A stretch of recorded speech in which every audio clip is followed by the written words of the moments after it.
So, we have much earlier records for Paul's life than for Muhammad's life. Paul was a brilliant scholar. Muhammad was an illiterate 7th century caravan trader. Paul knew the Old Testament backwards and forwards. Muhammad wouldn't know the Old Testament from a phone book. Paul was a contemporary of Jesus. Muhammad was born more than 5 centuries later in a different country. Paul spoke all of the relevant languages. Muhammad spoke none of the relevant languages. Jesus sent Paul as an apostle, but condemned Muhammad as a false prophet. Paul tested his revelations. Muhammad didn't test his revelations even when Allah told him to. Paul's message and authority were confirmed by Jesus' original apostles. Jesus' original apostles condemned Muhammad's teachings as the teachings of an antichrist. Muhammad's other revelations about historical figures destroy his credibility. Paul's don't. The historical method supports Paul's view of Jesus and refutes Muhammad's view of Jesus. Muhammad's teachings were heavily influenced by paganism. Paul's weren't. Muhammad's message flowed directly from his surroundings and his psychological state. Paul's message required a radical transformation. Muhammad lived a morally reprehensible life. Paul didn't. Paul confessed his sins and repented. Muhammad justified his sins and continued in them. Muhammad's revelations were self-serving. Paul's weren't. Paul's revelations made him a better person. Muhammad's revelations made him a worse person. Paul won converts through peaceful preaching. Muhammad won converts primarily through bribes and threats. Paul endured greater persecution than Muhammad. Muhammad was spiritually disturbed. Paul wasn't. Paul performed miracles. Muhammad didn't. Paul died an honorable death as a martyr. Muhammad died a disgraceful death as a false prophet. The Quran affirms the reliability of Paul, but Paul condemns Muhammad. Muhammad's message self-destructs. Paul's doesn't. Muhammad's message insults Jesus. Paul's message honors Jesus. Muhammad's message insults God. Paul's message honors God.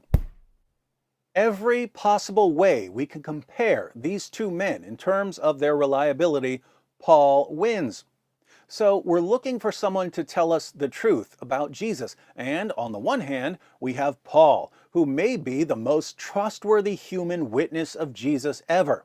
Other people might be more reliable in particular ways, but when we look at the entire collection of features that make Paul a reliable witness, scholarly training, knowledge of the Old Testament and of various languages, a desire to test his revelations, confirmation by Jesus and his original followers, impenetrable moral fiber, miracles, power over demons, patient endurance in the face of persecution, even to the point of martyrdom. Who's more reliable than the Apostle Paul?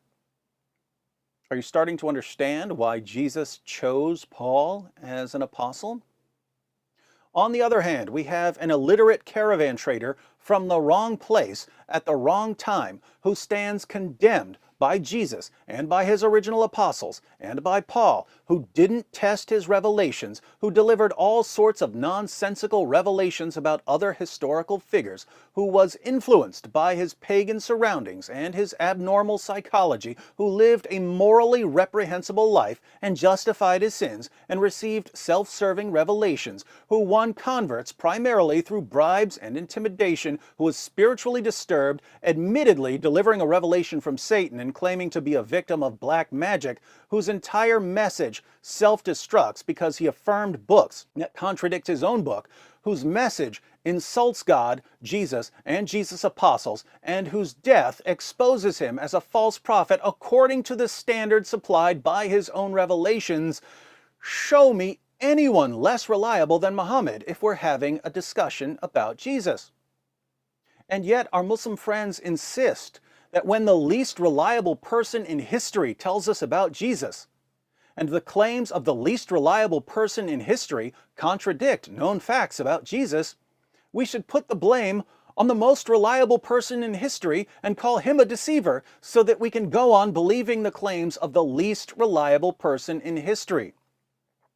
This is how Islam forces its adherents to think. To call this a ridiculous methodology would be an insult to all other ridiculous methodologies. Paul completely outclasses Muhammad. And guess what, Muslims of the world? Paul's not even our main guy. Jesus is our main guy. Paul, a guy who's not even our main guy, thoroughly embarrasses your only guy. You've only got one guy, Muhammad. You think you've got God and angels and prophets and so on, but it's really just one guy telling you what to believe about everyone else. One guy telling you what to believe about 50 other guys doesn't mean you've got 51 witnesses. It's still just one guy. In Christianity, we don't have to base our beliefs on a single witness.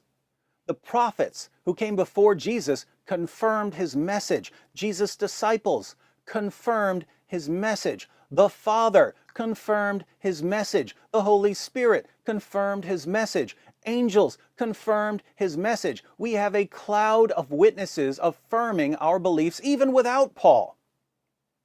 Paul is simply another witness confirming the gospel. And all of our witnesses, Father, Son, Holy Spirit, angels, prophets, apostles, men, women, Jews, Gentiles, everyone is united in affirming the core of the gospel and in condemning Muhammad as the most obvious false prophet in history. But when Christians follow the example of the Apostle Paul, and we show you how many lies you've believed because it never occurred to you to question what your leaders and your parents told you, you get angry at us. You don't get angry at them for filling your heads with nonsense. You get angry at us. And to that I reply, in the words of the Apostle Paul, have I now become your enemy by telling you the truth?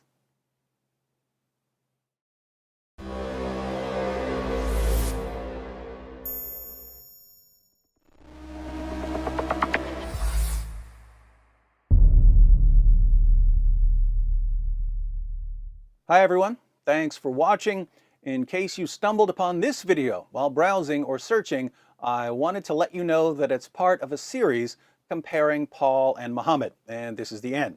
So if you'd like to see the full series, be sure to click on the playlist. If you're already in the playlist, congratulations, it looks like you made it to the end. Let me know what you thought of this series in the description box.